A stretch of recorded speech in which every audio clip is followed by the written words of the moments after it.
लोग गौवंश को क्यों छोड़ रहे हैं?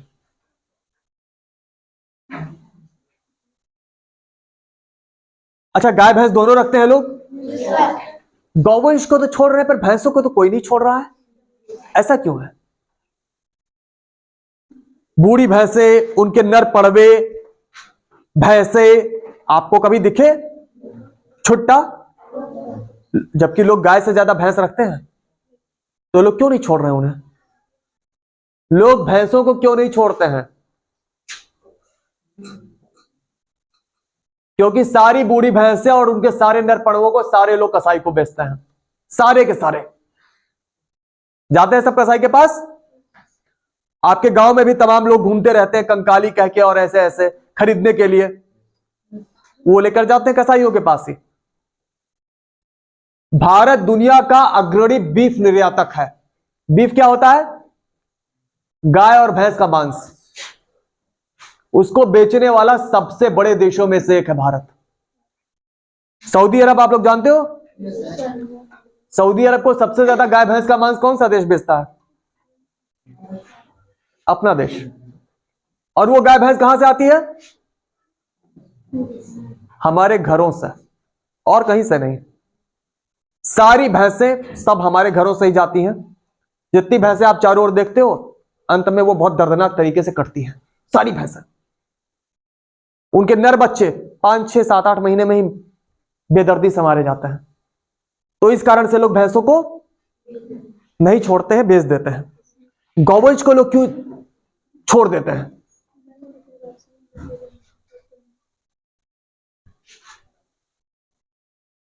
अच्छा, एक गाय का या भैंस का उसकी उम्र कितनी होती है लगभग?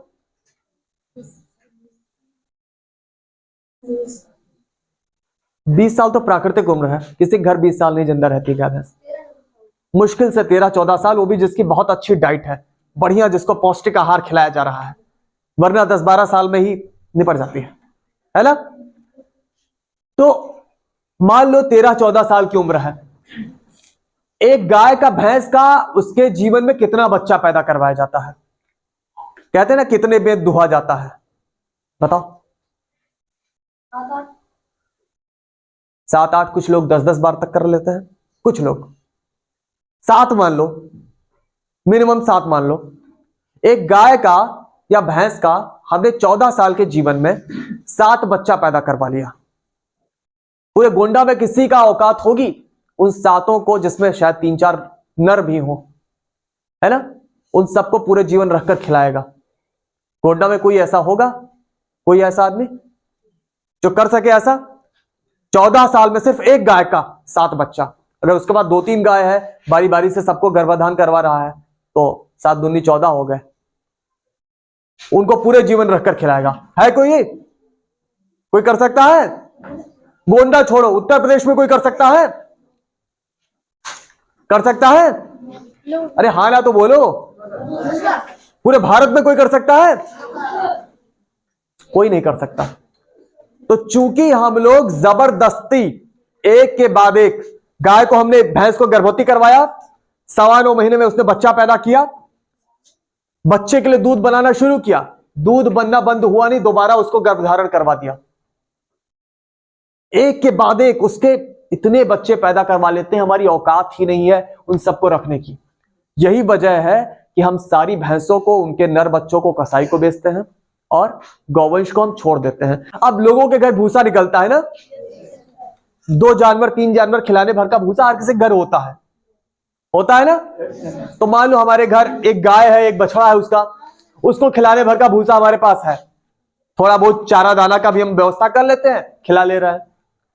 अब बछड़ा बड़ा हो गया 7-8 महीने का। अब गाय तो दूध तभी बनाएगी ना जब बच्चा पैदा होगा, और कितने दिन बनाएगी? 5-6 महीने, 7 महीने ज्यादा से ज्यादा, ऐसा ही तो है। उसके बाद दूध बनना बंद हो गया। अब हमने कहा भाई अब हमें और फिर दूध चाहिए। फिर दूध कैसे बनेगा उस मां के शरीर में? वो कोई मशीन तो है नहीं दूध की कि जब आ जाएंगे, हाँ चारा दाना दे रहा है, बटन ऑन करो दूध निकल आएगा। अरे मां है, मां कब दूध बनाती है शरीर में? जब उसका बच्चा पैदा होता है, तभी बच्चे के लिए दूध बनाती है ना। तो हमने क्या किया, फिर दूध चाहिए, तब फिर हमने उस गाय को फिर गर्भाधान करवा दिया। अब एक और बच्चा पैदा हो गया उसका, हो गया ना, बच्चे हो गए 3, चारा दाना था हमारे पास 2 का, है ना। हालांकि शुरू में तो उसको दूध ही वो खा पाएगा, पर कुछ दिन बाद फिर वो थोड़ा थोड़ा खाएगा, 2-4 महीने बाद। तो फिर हम क्या करेंगे, कुछ दिन तक रखेंगे, फिर उस बछड़े को बड़े पुराने वाले को छोड़ देंगे। क्यों, खिलाने के लिए हमारे पास 2 ही की चीजें हैं। तो इसी वजह से लोग जितने जानवर पैदा कराते हैं उन सबको वो रख नहीं सकते हैं। रखेंगे, खर्च बढ़ेगा, खर्च बढ़ेगा तो वो खुद तो खा नहीं पा रहे हैं, खुद तो फल कोई खरीद नहीं पा रहा है, उसको लाकर कौन खिलाएगा। इसी वजह से लोग कसाई को बेचते हैं या तो छोड़ देते हैं। ऐसा ही है ना। तो छुट्टा जानवर की समस्या का समाधान फिर कैसे होगा। जब हर आदमी 7-7 बच्चे 14-14 साल में उनके पैदा करवा रहा है, 2 गाय है तो 7 दूनी 14 पैदा करवा ले रहा है, फिर रख पाएगा नहीं, तो छुट्टा जानवर की समस्या कैसे सॉल्व होगी। 2 ही विकल्प है, या तो छोड़ दो या तो कसाई को बेच दो, तीसरा कोई विकल्प नहीं है। सरकार ने क्या किया 2017 में गो तस्करी पर थोड़ी रोक लगाई। बड़े पैमाने पर तस्करी होती है, पता है आपको, करोड़ों की तादाद में गायें बांग्लादेश ले जाई जाती हैं। आज भी तस्करी बड़े पैमाने पर हो रही है, गोंडा में हो रही है। खुद गोंडा पुलिस 4-5 FIR हर महीने दर्ज करती है गौ तस्करों के साथ मुठभेड़ की, कि आज एक ट्रक भर के गायें पकड़ी, ये हुआ वो हुआ। और ये तो एक आज पकड़ में आता है, बाकी तो चलता रहता है। तो क्या ऐसा किया जाए कि छुट्टा जानवर की समस्या भी ना हो और गौ तस्करी की, भैंसों की हत्या भी ना हो। ऐसा क्या हो सकता है।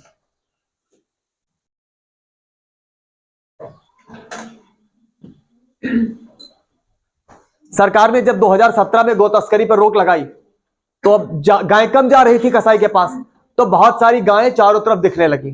तो आ गई कौन सी जानवर, छुट्टा जानवर की। तो जब छुट्टा जानवर की प्रॉब्लम आई तो सरकार ने क्या किया, भाई लोग सरकार को कहने लगे कि अरे इतने जानवर हो गए, हमारे खेत चरे जा रहे हैं, हमको बचाओ, हमारी खेती फसल खराब हो रही है। तो सरकार ने फिर गौशालाएं बनाना शुरू किया।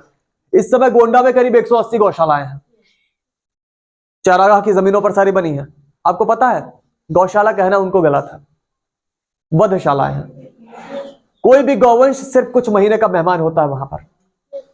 अधिकतर गौशालाओं में खाली पैरा, सूखा पैरा फेंका जाता है, पैरे में कोई पोषण नहीं है, ना कोई प्रोटीन है, ना कोई विटामिन है, ना कोई मिनरल है। इसी कारण गौवंश, कोई भी गौवंश अगर जाता है उन गौशालाओं में, कुछ महीने में मर जाता है, पहले कमजोर होकर गिर जाता है, पड़े पड़े, कई बार जिंदा ही कौवे आके आंख फोड़ लेते हैं, है ना, और ऐसे ऐसे पड़े पड़े कुछ दिनों मर जाता है, फिर उसको उठा के गाड़ देता है। लाखों गौवंश खाली गोंडा में मरे हैं गौशालाओं में पिछले 5-6 सालों में। तो ये भी फिर इसका समाधान नहीं हुआ, वहां पर भी तो वो नहीं बच रहे हैं। और ये जब इतने मर जा रहे हैं, अगर उन सबको बचा लिया गया होता, मान लो सरकार एक एक गौवंश के लिए 1000 रुपया रोज का दे दे, तो खिलाओ, हमको पैसा दे रहे हैं, जो लाखों गौवंश मरे हैं वो भी ना मारे जाते, मान लो भैंसे भी बचा ली जाए। हर साल लाखों की तादाद में ये जानवर पैदा करा रहे हैं, इनकी उम्र 15-15 साल तक है, और हर साल 1 लाख और बढ़ जाएगा और बढ़ जाएगा। इतने ज्यादा जानवर हो जाएंगे, हमारे पास चारा दाना भी है उनको खिलाने के लिए। अगर सब बचने लगे तो इस समय जितने जानवर हैं इनके 10-20-30 गुना जानवर ज्यादा हो जाएंगे। इसका जानते हो क्या असर पड़ेगा। भूसा जो आज 10 रुपए 12 रुपए में मिल रहा है, 100 रुपए में भी नहीं मिलेगा। इतनी बड़ी तादाद में हम इनकी जनसंख्या बढ़ाते हैं कि हमारी औकात ही नहीं है, ना हमारी औकात है, ना सरकार की औकात है, ना धरती की औकात है कि इतनों का पेट भर लेगी। उनका मरना तय है, चाहे वो कसाई के पास जाके मरे, चाहे गौशालाओं में मरे, चाहे छुट्टा जानवर के रूप में रहे और हम ब्लेड के तार लगाकर उनको वैसे मारते रहे, भाले मारते रहे, गाड़ियों से कुचलते रहे, और हमारा भी नुकसान है ना। तो कैसे होगा समाधान फिर इस समस्या का।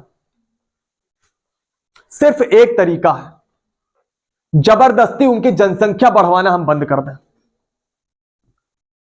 ना जबरदस्ती उनकी जनसंख्या बढ़ाएंगे, ना उनको छोड़ने का हमारे ऊपर बोझ बढ़ेगा। 1-2 जानवर अगर है तो खिला भी लेंगे, बार बार पैदा करवाते रहेंगे तो कितनों को खिलाएंगे। तो क्या हो कि जनसंख्या ना बढ़ाई जाए, ऐसा क्या किया जाए? गाय भैंस की जनसंख्या क्यों बढ़ाई जाती है? क्यों उनको गर्भवती बनवाया जाता है? दूध, दही, खोया, पनीर, मक्खन, घी, इन्हीं उत्पादों के लिए ना। तो अगर इन उत्पादों की मांग हम करेंगे तो या तो अपने घर पे हम उनकी जनसंख्या बढ़वाएंगे, या दूध वाले को पैसे देंगे वो जाके बढ़वाएगा। खोए की मिठाई खरीदेंगे तो उसके लिए भी कोई बढ़वाएगा, पनीर खरीदेंगे तो उसके लिए भी कोई बढ़वाएगा। और फिर भी पता है आपको, हमारे मार्केट में अधिकांश जो डेयरी उत्पाद है वो नकली है, क्योंकि इतना करने के बावजूद हमारी इतनी ज्यादा मांग है दूध की कि वो पूरी नहीं हो पाती है। सरकार ने भी 2 साल पहले एक रिपोर्ट दी कि भारत में जितना दूध का उत्पादन है उससे 4 गुना ज्यादा खपत है। आप लोग देखो, जब शादियों का मौसम आता है अचानक पनीर की डिमांड बढ़ जाती है ना। कैसे पूरी होती है? गाय भैंस अचानक ज्यादा दूध बनाने लगती है क्या? कहां से आता है इतना ज्यादा पनीर अचानक? नकली है। आपको पता है अधिकांश पनीर मार्केट में नकली है, मिलावटी है। खोया, त्योहारों का मौसम आता है, अभी दीपावली आ रही है, गुजिया बनाना है सबको, खोया भरना है अंदर, खोया की डिमांड बढ़ेगी ना। खोया अचानक कहां से आ जाएगा इतना ज्यादा? नकली है। खुद यहीं पर खाद्य सुरक्षा विभाग हर साल पकड़ता है कुंटल कुंटल नकली खोया, वो भी 1-2 पकड़ लेता है ना, बाकी तो पैसा लेकर सब ऐसे चलता रहता है। अधिकतर नकली है। वो खाकर हम लोग, पता है क्या क्या इस्तेमाल होता है नकली दूध बनाने में? डिटर्जेंट, दूध में झाग बनाने के लिए डिटर्जेंट, जिससे वो कपड़ा धुलते हैं, वो इस्तेमाल किया जाता है। एक केमिकल है मेलामाइन, कैंसरकारी है, उसको डालते हैं ताकि वो थोड़ा गाढ़ा हो जाए, खराब ना हो। उसमें फॉर्मेलिन मिलाते हैं। पता है फॉर्मेलिन का इस्तेमाल कहां होता है?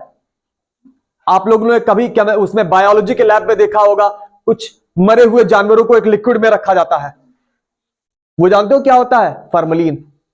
लाशों को उसमें रखा जाता है कई बार सड़ने से बचाने के लिए। वो बहुत खतरनाक चीज है, बहुत खतरनाक। ऐसी खतरनाक चीजें पड़ी होती हैं ये नकली दूध बनाने में। पेंट का यूज होता है, ऐसी तमाम चीजों का। तो हम लोग ज्यादा दूध की डिमांड करके अपना स्वास्थ्य भी खराब कर रहे हैं, छुट्टा जानवर की समस्या भी पैदा कर रहे हैं, और हम तो फिर भी मान लो हम खुद पाप कर रहे हैं तो भोग रहे हैं, है ना। उन बेचारे गायों का क्या दोष है? उन भैंसों का क्या दोष है? कोई दोष है? वो क्यों मारी जा रही हैं? नहीं मारा जाना चाहिए ना। और यही नहीं, एक गाय का, भैंस का जब बच्चा पैदा होता है, एक दिन के बच्चे को, बछड़ा हो चाहे पड़वा हो, बछिया हो, पड़िया हो, हम खींच के उसको रस्सी में बांध देते हैं मां से दूर। ऐसा क्यों करते हैं? क्यों करते हैं हम लोग? जानते हो क्यों? ताकि कहीं वो छोटा सा 1 दिन का नवजात बच्चा अपनी मम्मी का दूध न पी ले। वो मां किसके लिए दूध बनाती है? और वो बच्चा अपनी मां का दूध ना पी ले, उसके लिए हम खींच के रस्सी में बांध देते हैं। हमारे साथ यही किया गया होता बचपन में, बड़ा अच्छा होता। हमारी मां को अलग रस्सी में बांध देते, हमको खींच के अलग रस्सी में बांध देते हैं। बहुत दयालु लोग भी जो होते हैं, बच्चे को कितनी बार खोलते हैं दिन में उसकी मां का दूध पीने के लिए? 2 बार, या कुछ लोग 3 बार, अधिकतर लोग 2 बार। अब ये बताओ, 2 बार या 3 बार, 3 बार तो मतलब शायद 1000 में एक आदमी भी नहीं करता होगा, है ना। इतने बार में खोलते हैं और जरा सा दूध पीते ही उसको खींच के किनारे कर देते हैं। क्या एक नवजात बच्चा सिर्फ 2-3 बार अपनी मां का दूध पी के अपना पेट भर सकता है? हमारी मां ने हमको कितनी बार दूध पिलाया बचपन में? 10, 15, 20 बार। बच्चा जब जब रोता है मां उसको दूध पिलाती है ना, आधे आधे घंटे पर, 1-1 घंटे पर। हमने इतनी बार दूध पिया तो हमारे शरीर में पोषण आता रहा। हमारा शरीर जो है ना, जो ये स्तनधारी प्राणी हैं जिनमें माएं सीधे बच्चा पैदा करती हैं, दूध बनाती हैं, उन प्राणियों में बच्चा जब पैदा होता है तो उसका शरीर इतना विकसित नहीं होता है कि वो बाहर की चीजें डाइजेस्ट कर पाए। बीमारियों से लड़ने की क्षमता भी उसकी नहीं होती है। वो सब मिलता है उसको दूध से। इसीलिए दूध बना है। चिड़िया दूध पिलाती है क्या बच्चे को अपने? सांप दूध पिलाता अपने बच्चे को? ये सारे प्राणी, पक्षी हैं, सरीसृप है, उभयचर है, ये प्राणी अंडे देते हैं। अंडा आपने देखा होगा कि कुछ समय बाद जब अंडा परिपक्व हो जाता है तब उसमें से चूजा निकलता है, और पहले दिन ही चिड़िया लाकर उसको कीड़ा खिलाती है और वो चूजा कीड़ा खा के पचा लेता है। उसको दूध की जरूरत नहीं पड़ती है। जानते हो क्यों? क्योंकि अंडे में रहते रहते उसका शरीर विकसित हो जाता है। पर जो ये स्तनधारी प्राणी हैं, जिनमें माएं सीधे बच्चा पैदा करती हैं, अंडा नहीं देती हैं, उनमें क्या होता है कि उस बच्चे का शरीर इतना डेवलप नहीं होता है। एक नवजात बच्चे को आप दाल चावल नहीं खिला सकते हो, फल नहीं खिला सकते हो, वो पचा नहीं पाएगा। यहां तक कि वो बीमारी से भी नहीं लड़ सकता है। मां का जो शुरुआत का कुछ 7 दिन का 8 दिन का दूध होता है, जिसको बोलते हो ना इजड़ी, पेयूस दूध है ना, उसको इंग्लिश में बोलते हैं कोलेस्ट्रम। पता है, वो दूध अगर उस बच्चे को ना मिले तो बच्चा जिंदा नहीं बचेगा। उस दूध में ऐसी एंटीबॉडीज होती हैं जो शरीर को बीमारियों से लड़ने में सक्षम बनाती हैं। कोई दवाई काम नहीं आएगी अगर वो दूध ना मिले तो। आजकल फिर भी मेडिकल साइंस में वेंटिलेटर पर रखकर कुछ करके थोड़ा बहुत बचा सकते हैं कुछ बच्चों को, पर फिर भी बहुत मुश्किल काम होता है ये। तो उस बच्चे को हम लोग पूरे दिन भूखा रखते हैं। पता है, उस बच्चे को अपनी मां का दूध दिन में 10, 15, 20 बार मिलना चाहिए। उस बछड़े को, पड़बे को पूरे दिन बेचारा भूखा रहता है, मां की तरफ देखा करता है मायूस नजरों से कि मां हमें प्यार करे, दूध पिलाए।